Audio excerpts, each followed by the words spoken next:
Hey, it's Ryan Cavino with RyanCavinoRealEstate.com, bringing you the little video tutorial about what the short sales are going for here in Medford, Massachusetts. And right now there are 4 short sales on the market for condos, 9 for single families, and nothing for multifamilies right now. We have a couple of under agreement and 5 sold multifamilies and 4 sold single families. So I have right above this is a link to search and see these properties right here. So you can click on those and get a good detail analysis of those and the pictures and such. And let's take a look at some of these multifamilies and what their history was. Like 14 Tontine Street sold for 302. It was on the market a while. It doesn't appear to be in, I don't know, bad shape, but it could use a little sprucing up, and I'm unfamiliar with the layout. It's 2 bedroom, 2 bedroom. And it took 87 days and ultimately sold for 302. Now, let's see what property history is with this. It has none. So this multifamily is somebody that's probably been in, the house has probably been in the family or owned for quite some time.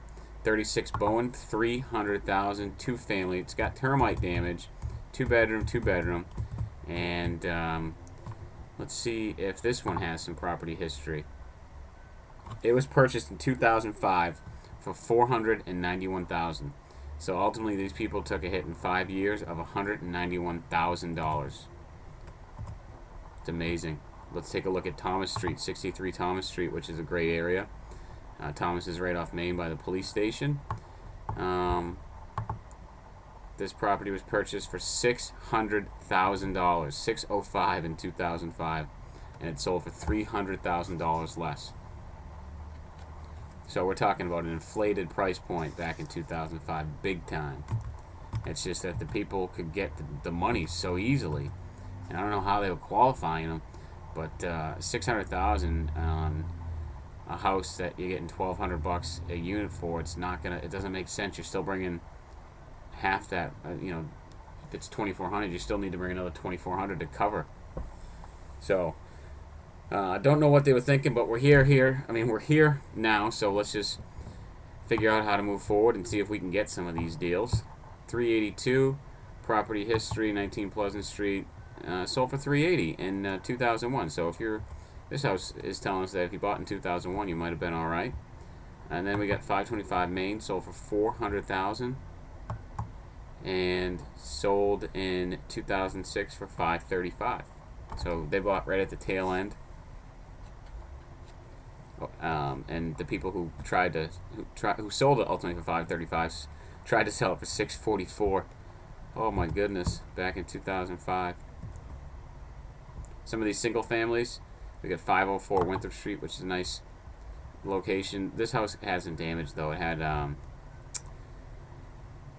had extensive water freeze damage, and what this property is probably worth is in the it's on the market again, 449. Let's see what they did to it.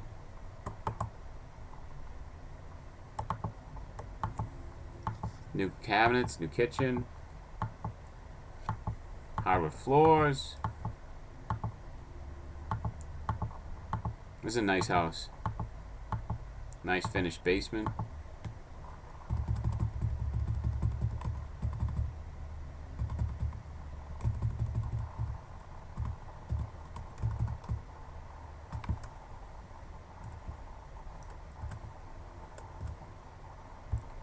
Uh, 28 Ralph. Purchased for 339 in 2005. So the discrepancies are not so big in the single family market. It's more in the multifamily market that we're seeing it. The last one, 12 Summit, sold for 410 in 9 days, and this is so this property is obviously nice. 410. It's a huge house. It's 3,200 square feet, 4 bedrooms, 2 full baths, 2 half baths. Just like a statuesque home. And it suffered a fire in 2009 and was gutted except for the living room and library. down to the studs by the cleanup company. So whoever's going in there is obviously, I think, going to try to flip it. Adults only. Huh.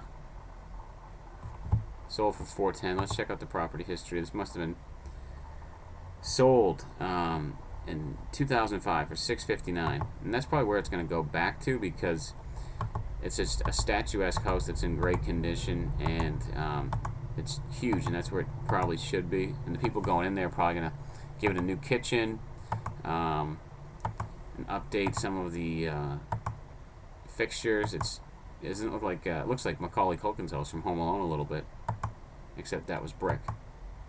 It's a very pretty house.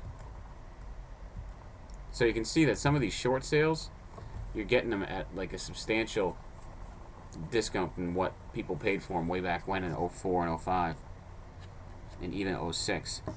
So if you have some patience, and some of these took 308 days to get a offer accepted, and some took a little bit less than that, but it's something you should look into in your strategy. So if you have any questions, give me a shout. Ryan at RyanCavino.com.